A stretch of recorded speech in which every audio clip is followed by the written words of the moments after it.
Bonjour, dans ce nouveau tuto, nous allons parler des références absolues. Alors, ça fait gros mot quand on parle de référence absolue. En fait, c'est quand on souhaite figer une référence dans une formule. Donc, tout de suite, je vais vous montrer en quoi ça consiste. Donc, en A8, j'ai marqué montant TVA. En A9, total TTC. Donc, nous, en B8, on va vouloir calculer le montant de la TVA. Pour calculer le montant de la TVA, nous avons en J1 un taux de TVA, donc 20%. Donc la formule mathématique, ça va être le total hors taxe du mois de janvier multiplié par le taux de ma TVA. Donc il va multiplier par 20 divisé par 100. Donc je vais lui dire égal B7 multiplié par J1. Donc il multiplie par 20 divise par 100. Ce qui me fait un montant de TVA de 154. Donc, ensuite, je fais ce qu'on a vu précédemment dans un autre tuto. Je vais incrémenter ma formule.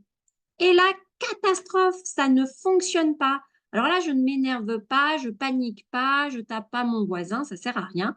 En fait, on va analyser le pourquoi du comment. Donc, je vais me mettre dans la cellule C8 et regardez bien.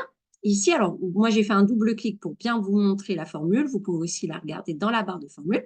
Donc, il me dit égal C7. Donc, je suis bien d'accord. En incrémentant, il a bien pris la cellule C7 qu'il a multiplié par K1. Et moi, je ne suis pas d'accord avec K1. Moi, ce que je veux, c'est que à chaque fois, il me conserve mon J1. Donc, dans ma première formule, mon J1, je vais vouloir le rendre absolu. Donc, je me mets dans ma référence B, dans ma cellule B8, je fais un double clic, ou sinon, je me mets dans ma barre de formule après le J1. Et donc là, je me mets donc après mon J1. Et pour rendre absolue une référence, pour la figer, il va falloir mettre des dollars devant le J et devant le 1. Donc, pour cela, il existe un raccourci clavier qui est la touche F4 de votre clavier. Donc, soit vous faites F4. Si ça ne fonctionne pas sur les ordinateurs portables, sachez qu'il faudra faire la touche FN F4. Et là, on constate qu'il a bien mis les dollars devant le J pour bloquer la colonne et devant le 1 pour bloquer la ligne. Je suis d'accord avec donc ce qu'il me dit là et je valide entrée. Et ensuite, je prends ma poignée et j'incrémente. Et là, ça fonctionne. Si on regarde bien dans la cellule C8, il a bien pris égal C7 multiplié par J1. Donc moi, je suis d'accord. Et ainsi de suite, à chaque fois, il reprendra la référence J1.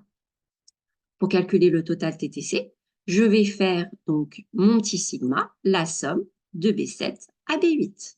Je valide entrée, je prends ma poignée et j'incrémente. En A14, je vais taper pourcentage CA, pour chiffre d'affaires.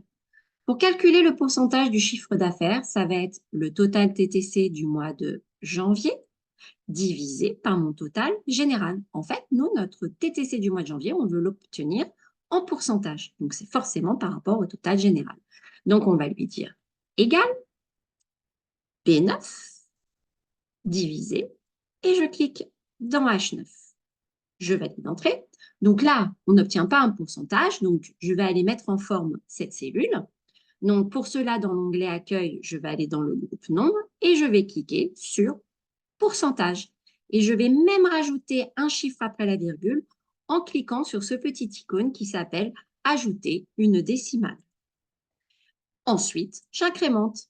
Et bien la rebelote, ça marche pas. Puis alors encore pire, il met un div. Donc là, on panique aussi. Donc je vais faire un double clic dans ma cellule. Et là, on constate qu'il a pris au mois de février, il a bien pris mon mois de février, c'est 9, qu'il a divisé par I9. Eh bien moi, je ne suis pas d'accord. Je voulais tout le temps qu'il reprenne H9. Donc, je vais devoir, dans ma première formule, rendre absolu, c'est-à-dire figer la référence H9. Et pour cela, je fais F4 sur mon clavier ou FNF4 pour certains ordinateurs portables. J'ai bien mes dollars en colonne et devant la ligne. Je valide entrée. Et ensuite, je me remets dans la cellule B14 et j'incrémente. Et là, ça fonctionne. En plus, on voit bien qu'en H14, du coup, je suis bien à 100% puisque c'était par rapport au total général. Donc, voilà comment fonctionnent les références absolues. J'espère que ce petit tuto vous a plu et je vous dis à bientôt. Merci.